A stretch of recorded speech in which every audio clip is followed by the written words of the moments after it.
Spiritual Teaching 248. Love each other. 1. My peace be in every spirit. Feel deeply this peace, so that the light that reveals the true paths may turn you away from the dark paths that for centuries you have traveled, stumbling. How much sadness you have covered the beautiful planet that I entrusted to you so that you could dwell for a lesson towards your eternal life. 2. Only with peace in your spirit will you be able to follow me and understand me.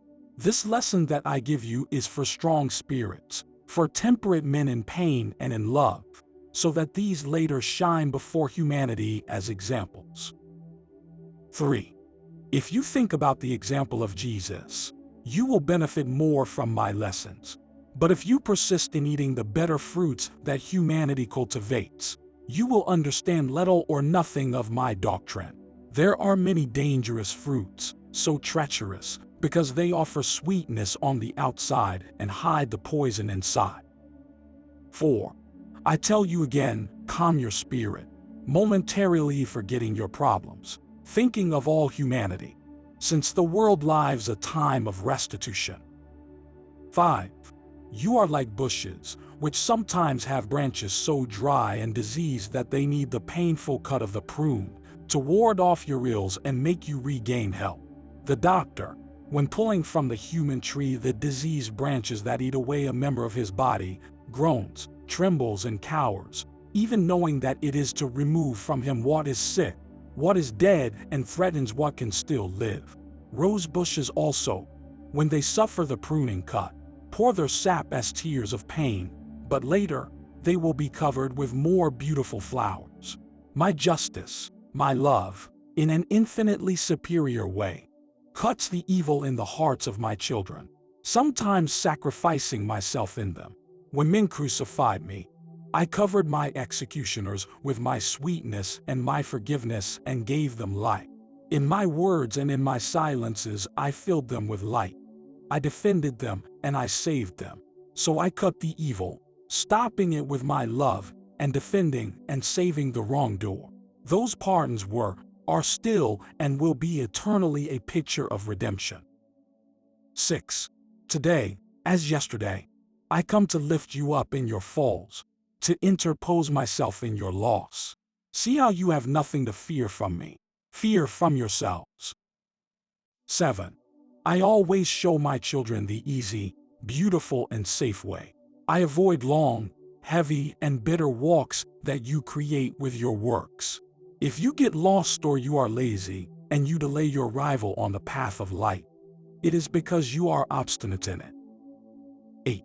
I give you new revelations, so that you also achieve new transformations. Nothing and no one can oppose my lessons, in the form of writings, reaching the spirits. My word will destroy all falsehood that has accumulated in human life. 9. I do not come to provoke a slight conflict, but a great war of ideas, in which the inspired will shine. I will inspire the word to you, so that you analyze my teaching. 10. Come to the Master and learn from him, so that you destroy the misinterpretations about the scriptures that in times past have been taught. Those erroneous interpretations that have been like thick veils, that do not let the truth be seen. 11. They have spoken to you of the Antichrist, to whom my disciple John refers in Revelation, and in your confusion, you have attributed that personality to many of your brothers, both past and present. I tell you that this Antichrist, as humanity has conceived him, has neither existed or will exist. Antichrist is everyone who does not love, because Christ is the love of the Creator. See then how your world is full of antichrists blinded by materialism. 12. I also tell you that you be not full of uncertainties and denials, full of false statements or lies that you pass for truths. Thank goodness the sincere denial that is born of doubt or ignorance does for you, that hypocritical assertion of a falsehood. It is better to have a clear doubt, which is hungry for understanding, than to believe of any man. It is better the desperate uncertainty, crying out for the light, than the firmness fanatic or idolater. Today the unbelievers, the distrustful and the bitter abound everywhere. They are rebels that many times they see clearer than others, that they do not feel the ritualism, nor are they convinced by the statements they have heard of those who lead men spiritually. Because all those complicated theories don't fill his heart thirsty for pure waters to calm their anguish. Those who you consider rebellious many times have more light in their questions than those who, believing themselves wise or large, answer them. They feel, see, touch, hear, and understand more clearly than many who say they are teachers in divine lessons. 13. And so you dispute about the dreaded and terrible end of the world that you suppose at the door of each of your wars. I also tell you now that the end you are waiting for will not come. My words of the second time they referred to a materialized and scientific world that does not honor me, love me, or recognize me. 14. You have believed to the letter in the coming of men who will call themselves Christs, and you have ended up believing that those are the false Christs. 15. You persist in wanting to understand the backward symbols, or you become attached to them in such a way that you get confused and finally you don't know what to think. Stop thinking so much, purify your spirit and your heart, and come to me. I will give you the light, and I will reveal to you what you should know, both for your material improvement and for your spiritual ascension. 16. Who are the false Christs? All those who proclaim superiority in virtue and claiming to be diffusers of good do the opposite. 17. You still speak of the terrible justice of God, of the wrath of Jehovah, of the eye for an eye and a tooth for a tooth, of the day of the judgment in which I will be the avenging judge. And how many days of judgment have you had during your existence? But in those sad moments for your spirit, I have not been your judge, but your defender. Anger cannot exist in my spirit, so how can I manifest it? In me there is only harmony. Those who say an eye for an eye and a tooth for a tooth, it's you. My justice is loving, and it is you who ask for the opportunity to purify yourselves, because I do not punish you. 18. To those of you who are walking on lost paths, I am ready to receive you and give you my strength and my light when you call me. It does not matter that in your flesh and in your spirit you bring the footprint of great sinners. I will make you bless those who have wronged you, and that you bless God for having seen possible in you that wonder. Then you will be beginning to feel the love of Christ in your heart. Some will think when they hear these words, how is it possible that great sinners can receive this grace just like the just who possess it by merit? Oh, humanity, you do not see beyond your eyes. I have always given you my benefits by grace, before you become worthy. 19. I respond the same to a pure thought, as to the sad lament of those who approach me stained, provided that even a small flash of humility or appreciation sprouts from him, for his lack of love for your brothers. 20. I am the defender of the weak who cry in the midst of their impotence and ignorance. I am the divine hope that calls and consoles the one who cries. I am the sweet Christ who gently caresses the one who groans in his pain and in his restitution. 21. I am the Savior, your Redeemer. I am the truth within the reach of man. 22. Here is one more of my disciples' lessons. Truly I tell you that when you think you are strong, big, or exalted, you are far from me, because your pride drowns the feeling of humility. But when you consider yourselves little ones, when you recognize that you are like atoms in the midst of my creation, then you come closer to me, because through your humility you admire me, love me, and feel me close. It is when you think of everything big and mysterious that God contains and that you would like to know, and you seem to hear the echo of the divine murmur in your spirit. 23. I am the master of your spirit and its savior. The matter in you is one of many instruments that have been given to you. But most, when they incarnate, they tend to forget me and get lost, influenced by the life that surrounds them on earth, when the spirit of true greatness and elevation is still lacking. Others, without forgetting that I am their Lord and Father, are insatiable in asking, but greedy when it comes to giving. They lack greatness of spirit to know how to love. They think they know how to ask, but they don't know how to give. They don't care about learning to ask, and less in learning to give. The only thing you must ask me is that I do my will in you, because you have already recognized that my will is just, perfect, and loving. 24. I have told you, ask that it will be given to you. 25. Do you consider that phrase or that request insignificant? Truly I tell you, that whoever elevates her to me, feeling her, he will have found a source of wonders. As for giving, give everything that love advises you. 26. You try in the world to numb the purest feelings of the spirit with vain sensations. More like the divine spirit is latent in your being. All of you will have to surrender to him, some first, others later. 27. Men will not be able to fight eternally against God, against the only one that can elevate you from your condition of imperfect beings to the heights of the perfect. 28. I taught you with my doctrine the true meaning of life, and to interpret with justice not only my word of this time, but also that of the past time, because with your wrong interpretations, you have created around my words fanatic practices. That is why your materialism does not let you understand. When I told you, heaven and earth will pass away, but my word will not pass away, you think, is it possible that the heavens also pass like the earth? Behold your lack of penetration. I who loved you say in it, that this sky that you look at, and this earth in which you live, would pass away, since time marks its trace second by second, but that the essence and substance of my word would not pass, because it is eternal to be divine, and the divine is immutable.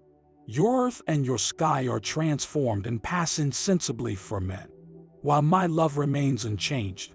My love does not pass, because the universe is full of it. 29.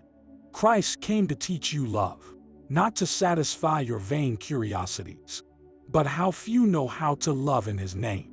Whenever you do good, you say, I am noble, I'm generous, I'm charitable. That's why I do this. I tell you, if you did these works in my name, you would be humble, because goodness is from God, and I have given it to your spirit. Then who attributes to his human heart his good works? He is denying his spirit, and who clothed him with those virtues.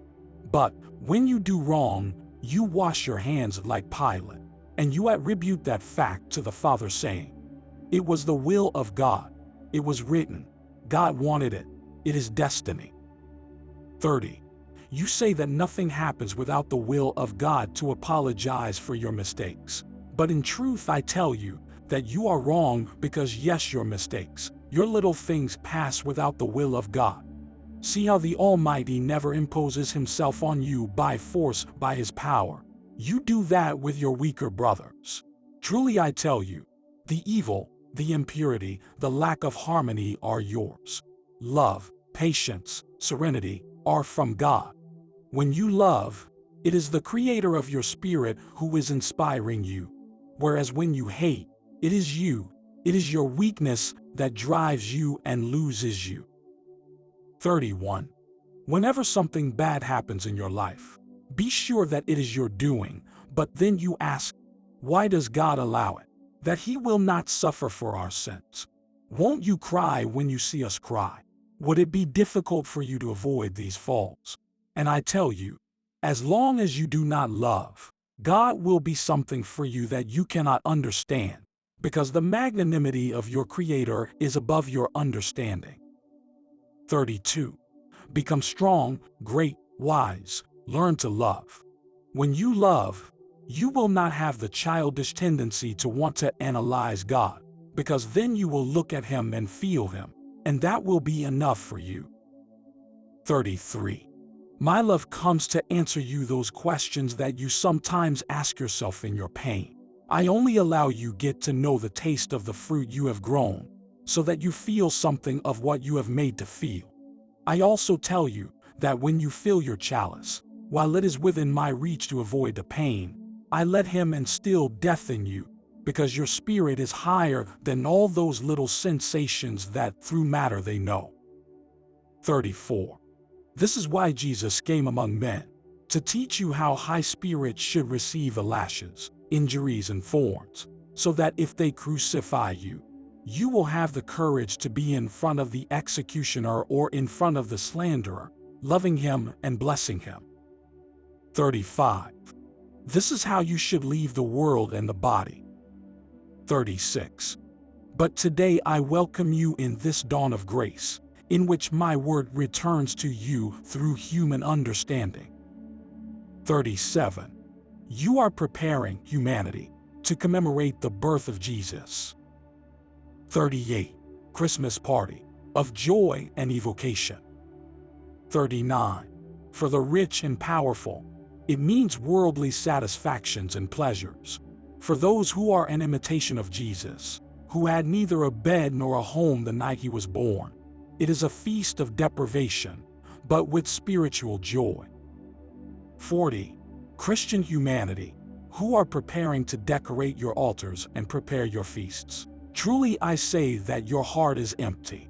Have you not meditated that those altars that you erect, and those images with which you represent me, they are only a recreation for your eyes and an imitation of the divine, which is very far from reality? I have always come to live in the temple of true humility, so I have taught you to fulfill your mission with all love and self-denial. 41. Today I contemplate that teaching has been distorted, that its essence has been forgotten by this Christendom.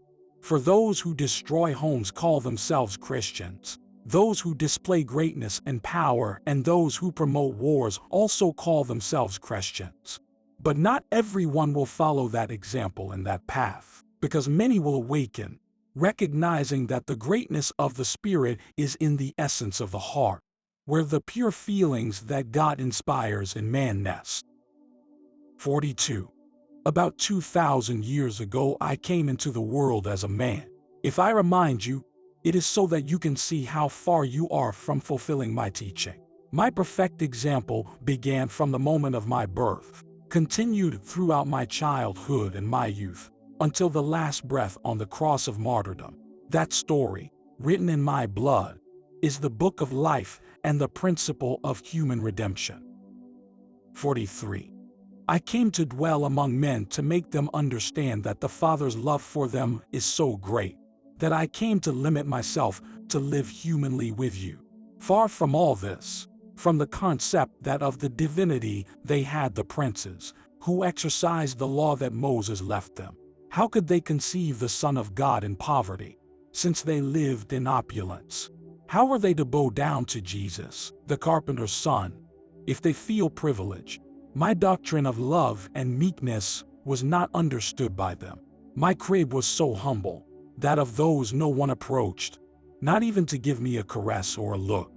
But nature was moved by my presence as a man, and he in his different kingdoms opened his womb to welcome me, while the light of the eternal, symbolized by a star, announced to the world the arrival of the Messiah. 44. Now, in this time in which I have not had to be born as a human creature, nor become a man to be persecuted, the light of my Spirit that descends on you will be contemplated by humanity, which will recognize where my word is spilling. 45. Today I come as light, as essence, to fill with peace men of good will, those who have known to remember with spirituality and joy this day, and to those who have offered me as a tribute their heart. 46. Sufferings and humility is what you offer me, remembering that your Master thus came to the world to suffer. 47. I receive this offering and light an inextinguishable flame in your heart. If I offered myself in sacrifice to teach you the way of your redemption, do not forget that I am always ready to extend my charity to save you. 48. Your spiritual childhood passed and you must understand your evolution. 49. I have given you my representation, because I have told you, he who fulfills as a disciple will be similar to his teacher. Sow love, put peace in hearts, do miracles, resurrect to the life of grace, the dead to truth. 50. Spiritualist, be the interpreter and emissary of my word. On this day I caress all the men who remember my coming, according to my teaching that you have received. 51. As my divine ray ascends from the spokesperson, my inspiration will descend upon you so that you understand my word. I want to see you united in one desire, peace among humanity. 52. Blessed is he who comes after me, because he will have the light of my divine spirit. The one who seeks me, it is because he has felt within himself that the moment of his evolution has come. 53. The human mind tries to break the chains of slavery that have bound it. I have told you that this is the time when mind and spirit must seek their freedom, because before them lies an infinite field where you can know and achieve more than your heart has shown you. Thus will man be perfected and you will achieve more wisdom. Then there will be truth in every human idea. 54. Today I have been speaking to you through multiple spokespersons, leaving through them a book for your spirit. As in the second arrow, I left a legacy of wisdom and love to this humanity. Because the foundations of my doctrine are of love, that universal and superior force that tends to unite all beings in a single family. 55. This divine quality you must possess, because there can be no charity where there is no love. But I have filled you with love so that whenever the opportunity arises to practice charity, do so, knowing that it is not limited or subject to a certain form. To develop those faculties, I have given you a part of myself, the one that has lived in you. It is your spirit enlightened by the consciousness who makes you understand that you proceed from my spirit. 56. In this way you can understand that the divine force manifests itself in all that is life, because life is all that surrounds you. I have taught you not to limit your God in one way. I can have all the forms or not have none, because I am the Creator. 57. When your intelligence takes you to the beginning of life and you discover there how things are born and creatures transformed, you will marvel to understand the explanation of many of my lessons. There you will discover that God is manifested in everything, from beings imperceptible to your gaze to the worlds and major stars. 58. In this way you will understand that man is not a creator of life or elements, that he only uses and transforms what has already been created. For that I have put man in the middle of creation and to develop all the gifts and powers with which I have clothed him. 59. Creation is God himself, and the time will come when men who are unaware of the relationship that exists between the Creator and man understand that everything that man does, he takes from the divine power. 60. Man has a development like everything that forms creation. He was small at first. His intelligence was in accordance with the primitive life he led. But God made him develop by himself, that he know what is good and evil so that he would discover in itself his spiritual part and his material part. Because at first he did not know his spirit. Thus man developed, knowing where he comes from and where he is going, recognizing his powers that they must lead to perfection. Thus it has come to this time when I have revealed to him that for him perfecting the spirit is not quite in existence. 61. Of this you can have clear proof, when verifying that the experience of man today is greater than of the men of long ago. because it is the Spirit that brings with it the light collected in the paths of previous lives. And you have called this time the century of light, for the advances of human science, and it is that the divine light has shone in all understanding. 62. I, the Father, am the one who speaks to you. For those who doubt, I make my word clear and precise. She manifests according to the capacity of the spokesperson. His brain receives the transmission of my wisdom and expresses it according to its scope, but the essence is the same in all interpreters. 63. I welcome you all, and I bless you. 64. Here is the perfect judge among you, the one who knocks at the doors of your sensitivity to make you understand the little importance that your thoughts, words, and deeds may have before his omnipotence, justice, and wisdom. Your spirit has managed to evolve in such a way that your consciousness not only judges the faults of your present existence, but also reveals ancient debts owed to my divine justice. 65.